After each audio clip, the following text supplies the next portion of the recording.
ZEE5 ಇರುವಾಗ ನೀವು ನಿಮ್ಮ ನೆಚ್ಚಿನ ಶೋಗಳನ್ನ ಎಂದಿಗೂ ಮಿಸ್ ಮಾಡಿಕೊಳ್ಳುವುದಿಲ್ಲ. ಅದು ಸಂಪೂರ್ಣ ಉಚಿತವಾಗಿ. ಅದಕ್ಕೆ ಮೊದಲು ಸ್ವೀಟ್ ತಗೊಳ್ಳಿ. ಆಡ್ ಕಾಂಟ್ರಾಕ್ಟ್ ನಮಗೆ ಸಿಕ್ತು. ಕಂಗ್ರ್ಯಾಚುಲೇಷನ್ಸ್ ಚಿರು. ಅದಕ್ಕೆಲ್ಲ ಈ ಸೂಟೇ ಕಾರಣ.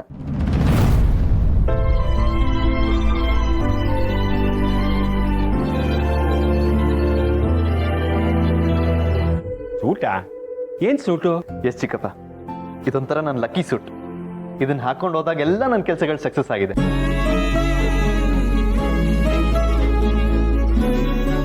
ಇವತ್ತು ಅಷ್ಟೇ ಸನ್ರೈಸರ್ಸ್ ಕಂಪ್ನಿ CEO ಜೊತೆ ಮೀಟಿಂಗಲ್ಲಿ ಅವ್ರು ನನ್ನ ಡ್ರೆಸ್ ಕೋಡ್ ಬಗ್ಗೆನೇ ಮಾತಾಡ್ತಾ ಇದ್ರು. ನಿಮ್ಮ ಡ್ರೆಸ್ಸಿನ ಕಲರ್, ಕ್ವಾಲಿಟಿ, ಸ್ಟೈಲ್ ನೋಡ್ತಾ ಇದ್ರೆ ಗೊತ್ತಾಗುತ್ತೆ ನಿಮ್ಗೆ ಎಷ್ಟು ಒಳ್ಳೆ ಟೇಸ್ಟ್ ಇದೆ ಅಂತ. ಸೊ ಈ ಕಾಂಟ್ರಾಕ್ಟ್ನ ನಿಮಗೆ ಕೊಡ್ತಾ ಇದೀವಿ ಅಂತಲೂ ಹೇಳಿದ್ರು.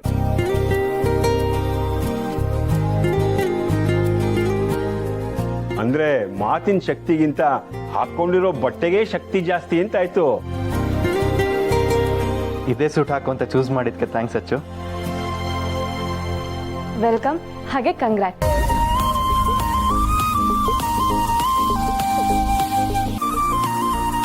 Thank you.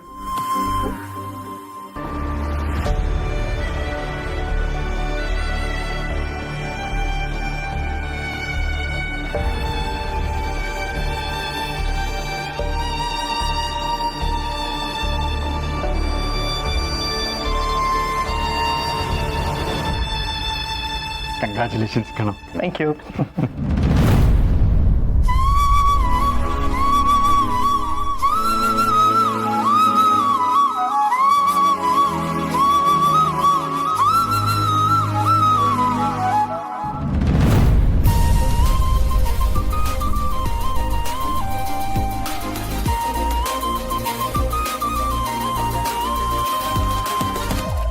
ಚಿರು, ನೀನು ಇನ್ನೂ ಇಬ್ರಿಗೆ ಸ್ವೀಟ್ ಕೊಟ್ಟಿಲ್ಲ.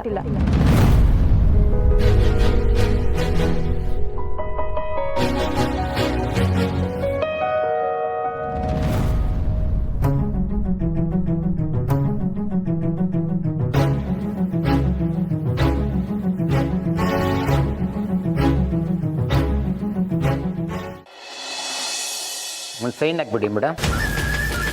ಹಾ, ನಮ್ಮ ಬೇಬಿ ಈಗ ಕಂಪ್ಲೇಂಟ್ ವಾಪಸ್ ತಗೋತಾ ಇದ್ದಾರೆ.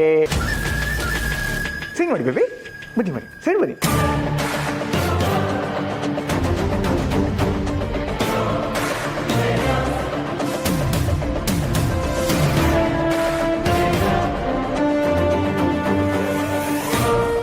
ಹಾ, ಇಲ್ಲಿಗೆ ಪಿಕ್ಚರ್ ಮುಗಿಯಿತು. The end. ಶುಭಂ. Baby smile please.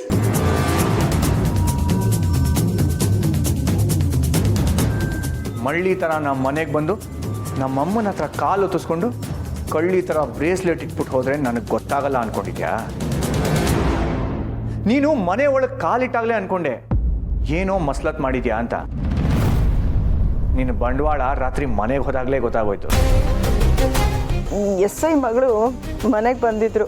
ಆಮೇಲೆ ನರಸಿಂಹ, ನಾನು ನಿನಗೆ ಬಂದಿರೋ ಪ್ರೈಸು, ನಿನ್ನ ಮಾಸ್ ಕಾರ್ಡು ಎಲ್ಲ ಅವ್ರಿಗೆ ತೋರಿಸ್ದೆ ಕಣೋ.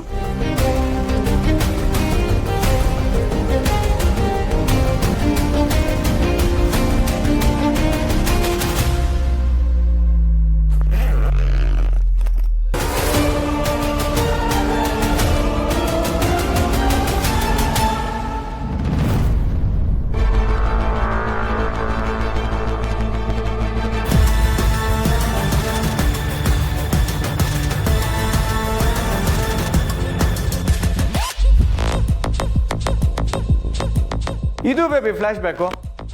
ನೀನು ನಮ್ಮ ಮನೆಯಲ್ಲಿ ನಿನ್ನ ಬ್ರೇಸ್ಲೆಟ್ ಇಟ್ಟು ಅದು ನಿಮ್ಮ ಅಪ್ಪನಿಗೆ ಸಿಕ್ಕಿ ನಮ್ಮ ಅಪ್ಪ ನಮ್ಮ ಅಮ್ಮನ ಕೈಗೆ ಕೋಳ ಹಾಕಿ ಸ್ಟೇಷನ್ ಕರ್ಕೊಂಡು ಬರಬೇಕು ಅಂದ್ಕೊಂಡಿದ್ದು, ಅಥವಾ ನಾನು ನಿನ್ನ ಕಾಲು ಹಿಡಿದು ನಿನ್ನ ಹತ್ರ ಕ್ಷಮೆ ಕೇಳಬೇಕು ಅಂದ್ಕೊಂಡಿದ್ದು, ಈ ಕ್ರಿಮಿನಲ್ ಐಡಿಯಾ ಟುಸ್ ಪಟಾಕಿ ಆಗೋಯ್ತು.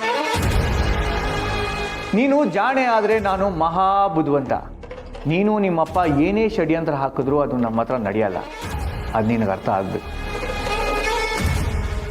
ನಿನಗೆ ಲಾಸ್ಟ್ ವಾರ್ನಿಂಗ್ ಕೊಡ್ತಾ ಇದೀನಿ. ನನ್ನ ಫ್ಯಾಮಿಲಿ ವಿಚಾರಕ್ಕೆ ಏನಾದರೂ ಬಂದರೆ ಇಂಥವಳೊಬ್ಳು ಇದ್ಲು ಅಂತ ಇಡೀ ಊರಿಗೆ ಎಕ್ಸಾಂಪಲ್ ಆಗ್ಬಿಡ್ಬೇಕು. ಹಾಗೆ ಮಾಡ್ತೀನಿ, ಹುಷಾರು. ಬರ್ಲಾ? ಬರ್ಲಾ ಸರ್? ಬರ್ಲಾ ಸರ್? ಬರ್ತೀನಿ.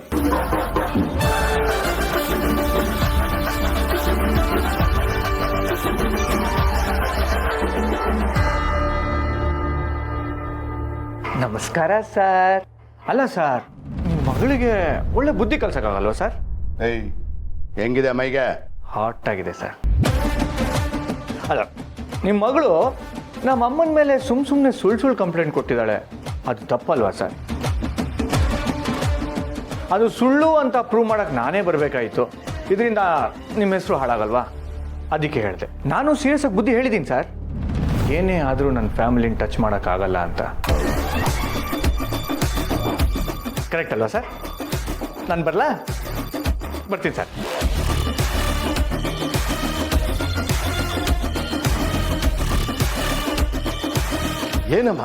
ಏನಮ್ಮ ಇದೆಲ್ಲ? ಏನಾಯ್ತು ಮಗಳೇ?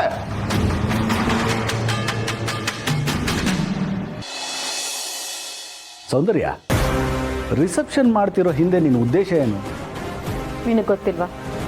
ಗೊತ್ತಿದೆ. ಮತ್ತೆ ಯಾಕಣ್ಣ ಕೇಳ್ತಾ ಇದ್ದೆ? ಅಲ್ಲ, ದೀಪನ್ನ ಈ ಮನೆಯಿಂದ ಹೊರಗೆ ಹಾಕಬೇಕು ಅಂತ ಇದ್ಮೇಲೆ ರಿಸೆಪ್ಷನ್ಗೋಸ್ಕರ ಕೋಟ್ಯಾಂತರ ರೂಪಾಯಿ ಖರ್ಚು ಮಾಡಿ ದುಡ್ಡು ವೇಸ್ಟ್ ಮಾಡೋದು ಯಾಕೆ ಅನ್ನೋದು ನನ್ನ ಪ್ರಶ್ನೆ. ಅಣ್ಣ, ಕೆಲವೊಂದು ವಿಚಾರ ನಿನಗೆ ಗೊತ್ತಾಗೋದಿಲ್ಲ. ಗೊತ್ತಾಗದೇ ಇರೋದಕ್ಕೆ ನಿನ್ನ ಹತ್ರ ಉತ್ತರ ಕೇಳ್ತಾ ಇರೋದು. ನಿನಗೆ ಗೊತ್ತಾಗ್ತಿಲ್ಲ, ಪ್ರಶ್ನೆ ಮಾಡ್ತಿದ್ಯಾ. ಉತ್ತರ ಗೊತ್ತಿದ್ದು ನಾನು ಸುಮ್ಮನೆ ಇದ್ದೀನಿ. ಸೌಂದರ್ಯ, ಮತ್ತೆ ಕನ್ಫ್ಯೂಸ್ ಆಗೋ ಥರ ಮಾತಾಡ್ತಾ ಇದೆಯಾ? ಕೆಲವು ಸಲ ಬಿಸ್ನೆಸ್ಸಲ್ಲಿ ನಾವು ದುಡ್ಡನ್ನ ನೀರು ಚೆಲ್ದಂಗೆ ಚೆಲ್ಬೇಕಾಗತ್ತಲ್ವಾ? ಹೌದು, ಚೆಲ್ತೀವಿ. ಆದರೆ ಅದಕ್ಕಿಂತ 10ರಷ್ಟು ದುಡ್ಡು ವಾಪಸ್ ಬರಲ್ವಾ? ಆದರೆ ಇಲ್ಲಿ ನಿನಗೆ ಏನು ಲಾಭ ಸಿಗುತ್ತೆ?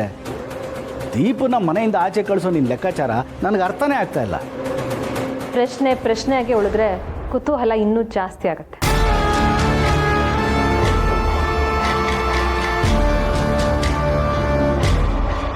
ಹಾಗಾದ್ರೆ ಸೌಂದರ್ಯ ರಿಸೆಪ್ಷನ್ ದಿನ ಆ ದೀಪಂಗೇನೋ ಒಂದು ಗತಿ ಕಾಣಿಸೋಕೆ ಹೊರಟಿದ್ದಾಳೆ ಅಂತಾಯ್ತು.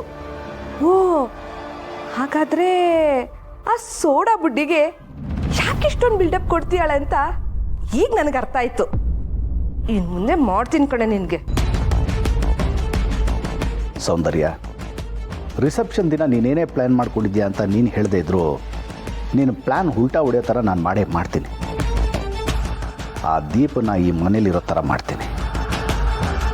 ದೀಪ ನಿನ್ನ ಪಾಲಕ್ಕೆ ಬಿಸಿ ತುಪ್ಪ ಹಾಕಿ ನೀನು ಅವಳ ಮನೇಲಿ ಇಟ್ಕೊಳ್ಳಬಾರ್ದು, ಹೊರಗೆ ಹಾಕ್ಲೂಬಾರ್ದು. ಹಾಗೆ ಸೋತು ನರಳಬೇಕು. ಹಾಗೆ ಮಾಡ್ತೀನಿ. ಆಗಲೇ ನಿನ್ನಿಂದ ಜೀವ ಕಳ್ಕೊಂಡಿರೋ ನನ್ನ ಮಗಳ ಆತ್ಮಕ್ಕೆ ಶಾಂತಿ ಸಿಗೋದು. ಚಿಕ್ಕತ್ತೆ, ಚಿಕ್ಕಮಾವ, ನೀವಿಬ್ರು ದೀಪ ಅವ್ರ ಅಪ್ಪ ಅಮ್ಮನ ಕರೆಯೋಕ್ಕೆ ಅವ್ರ ಊರಿಗೆ ಹೋಗಿ ಇನ್ವೈಟ್ ಮಾಡಿ ಬನ್ನಿ. ನಾನಾ? ನಾವು ಕಣೆ, ನಾವು. ಸುಮ್ಮನಿದ್ರಿ. ನಾನು ಹೇಗಮ್ಮ ಹೋಗಕ್ಕಾಗುತ್ತೆ? ಮನೆಯಲ್ಲಿ ಅಷ್ಟೊಂದು ಕೆಲಸ ಇದೆ. ತಾವೇನು ಕೆಲಸ ಮಾಡ್ತಿದ್ದೀರಮ್ಮ ಇಲ್ಲಿ? ಆ ಎಲ್ಲ ಕೆಲಸಗಳಿಗಿಂತ ಮಾವ ಹೇಳಿದ ಹಾಗೆ ಅವ್ರ ಮನೆಯವ್ರನ್ನ ಕರೆಯೋದು ಇಂಪಾರ್ಟೆಂಟ್. ZEE5 ಆಪ್ ಡೌನ್ಲೋಡ್ ಮಾಡಿ ಎಲ್ಲಾ ಸಂಚಿಕೆಗಳನ್ನು ಸಂಪೂರ್ಣ ಉಚಿತವಾಗಿ ನೋಡಿ.